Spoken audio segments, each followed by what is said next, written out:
веќе својствено за СДСМ, не можам да кажам со години, туку со децении, е да се ветува се и се што,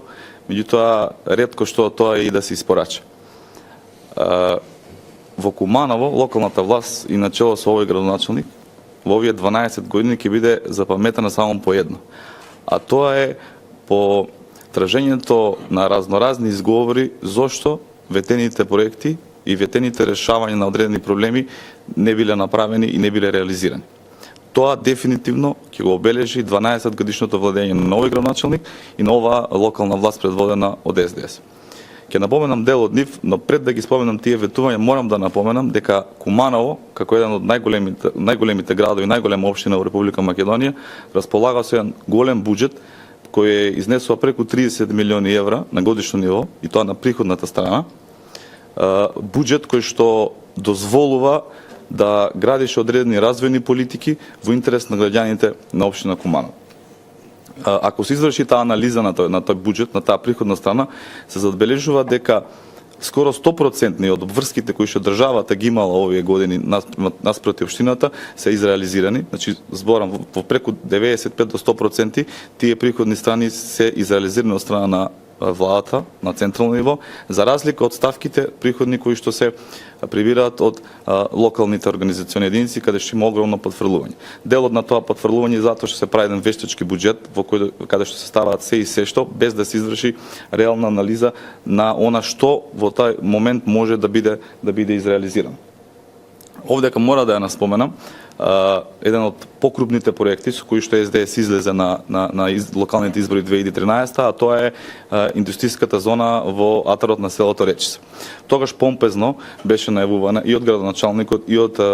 председател на Советот како еден од покрупните проекти кои што ќе вработи преку 2500 луѓе, кои што ќе биде на 60 хектари, ќе привлечат многу индустријски капацитети и во голема мера ќе го реши тој проблем на невработеност во Куманово. Меѓутоа, од 2013 до ден денес, со мал прст се нема мрдното на таа тема, или како што они милуваат да кажат, една шајка немаат заковено во атарот на селото Речица. На реакциите од наша страна, каде е таа зона и зошто ништо не се превзема во тој дел, добивме едно за мене малку чудно, па можеби смешно објаснување од актуелниот градоначелник, кој што рече дека тие направиле анализа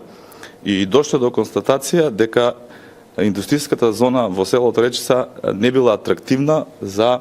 потенцијалните инвеститори, односно дека тие парцели кои што тие ги нуделе не постигнувале пазарна вредност. Да бидеш градоначелник и даеш таква изјава, според мене, во голема мера кажува и за твојот кредибилитет, способност на твојата администрација да направи една квалитетна анализа на еден проект и да излезе со тој проект пред граѓаните. Нормално, во едно село, каде што има само една нива и полјани, да не доведеш ниту пристапен пат, ниту канализација, ниту водовод, ниту струја, ниту никој од оние инфраструктурни потреби кои што би ја зголемиле атрактивноста на самото земјиште, а со тоа да ја зголемат и цената и нормално да дојдат одредени инвеститори да финансираат и да изградат индустријски капацитети. Меѓутоа, да нудиш само парцели од ниви и да ти дојдат инвеститори покажува за степенот на знаење или незнаење на одредена структура. Тука мора да потенцирам за да бидат свесни самите во локалната самоуправа Куманово колку напори вложила владата на ВМРО ДПМН да привлече инвеститори во индустријските зони. Дека тоа не се прави ниту преку ноќ, ниту со магично стапче, тука апсолутно за тоа треба план, за тоа треба волја, за тоа треба работа, за тоа треба секојдневно комуникација и работење да изреализираш еден таков проект. Меѓутоа, нашата локална самоуправа обележана по тоа што се некој друг бил виновен, излезе и со едно паушално објаснување дека економски било неисплатливо, тоа нивно ветување не го изреализира. Многу горливи проблеми има во Куманово, наталожени во овие 12 години владење на оваа локална власт. Секој кумановец, она што секојдневно му пречи, што секојдневно го чувствува, тоа е, да кажеме, оној урбан хаос, оној сообраќајен хаос. Значи во Куманово со години се градат секакви зданија, згради на локации кои што реално не биле предвидени за тоа. Со тоа наведуваат штета и на комуналната инфраструктура, водоводната канализационата мрежа, попречуваат движење во сообраќајот. сообраќајниот хаос е нешто што приоритетно више не може да се толира и мора да се реши. Се обидува со некаков несреќно спроведен проект за зонско паркирање во Куманово, каде што со неколку литри поликолор обележаа паркинг места и наместо да ги изградат паркинг местата, да му овозможат на граѓанинот да паркира на соодветни места, тие улиците ги направија паркинзи, поставија цена која што со години на претходно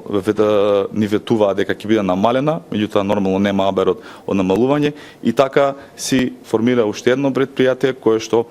сметаа дека ќе ги задоволи нивните потреби за вработување на нивната локална организација. Меѓутоа, реалните придобивки од тој проект се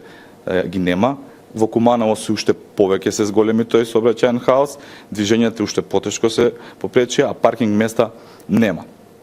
Се ветуваат некакви гаражи, некакви подземни паркинг гаражи, меѓутоа се сведува на некакви ветувања и ништо од тоа нема. Уште во 2011-2012 година се сеќавам дека во тогашниот состав на Советот на општина Куманово, во кој што бев член од ВМРО-ДПМН, се издвојува средства од страна на општината за финансирање на некаква сообраќајна студија, која што ќе биде во состав на новиот генерални урбанистички план на Куманово, кој што со децении се заговара. Меѓутоа, таа сообраќајна студија, која што евентуално би требало да ги реши тие сообраќајни проблеми што ги има во Куманово, се уште не го видела светлото на денот и секоја година само се издвојуваат средства и еве веќе сме 2017 воопшто ниту абер, ниту било што од некаква сообраќајна студија која што би ни го овозможила барем тоа секојдневно движење во градот. Проектите кои што беа ветени помпезно покрај индустријската зона, може да ги наведеме и горилницата за цврст отпад, кој што исто така беше помпезно најавувана дека ќе го реши комуналниот смет, дека ќе реши тој некој еколошки проблем што го има Куманово, меѓутоа ништо од тоа ниту е започнато, ниту е изреализирано. Се ветуваше и нова административна зграда на општина Куманово, затоа што општина Куманово од 2006 со 50 навработени дојде до бројка од 200 вработени денеска, а веќе деновиве има оглас за 34 нови вработувања, што значи дека негде 5-6 кратно е зголемен бројот на работниците во општина Куманово и реално има потреба од некаква административна зграда која што би им овозможила да нормално функционираат, но од друга страна, ако се погледне дали од 2006 до денеска граѓаните добиваат 5 или 6 кратно подобри услуги, поквалитетни услуги, понавремени услуги од општината и дали општината ги сервисира тие услуги како што треба, ќе видиме дека се тоа е само на хартија и дека освен вработувања на некои нивни послушници, некои нивни фамилиарни изгрижувања на лица од семејство, градот воопшто не доби никаква придонес од тоа. Може да ги споменеме тука и јавните предпријатија. Значи во Куманово имаме јавни предпријатија формирани согласно закон да вршат одредена јавна дејност. Тие јавни предпријатија со години, нешто што е својствено за ССМ, ги претворија во загубари, во класични загубари. Секојдневно трупаат долгови. Оно што е веќе смешно, парадоксално е тоа што јавното предпријатие читото иззеленило, за да си ги сервисира своите долгови под хипотека, стави дел од својот имот и тоа дојде до ниво да една сала за парастас биде заложена под хипотека. Значи живеат од ден за ден, од денес за утре, без никаков план, без никакви проекти или некакви идеи како да бидат сервисирани тие јавни долгови и како тоа да тие јавни предпријатија бидат доведени до едно стабилно ниво на функционирање како би можеле да испоручуваат квалитетна услуга спрема граѓаните, зашто впрочем и примаат одреден надомест од граѓаните. Од прилика тоа би било некое мое сврнување во овој дел за општина Куманово, па се надевам из дискусијата ќе продискутираме уште некои теми. Благодарам, Марија.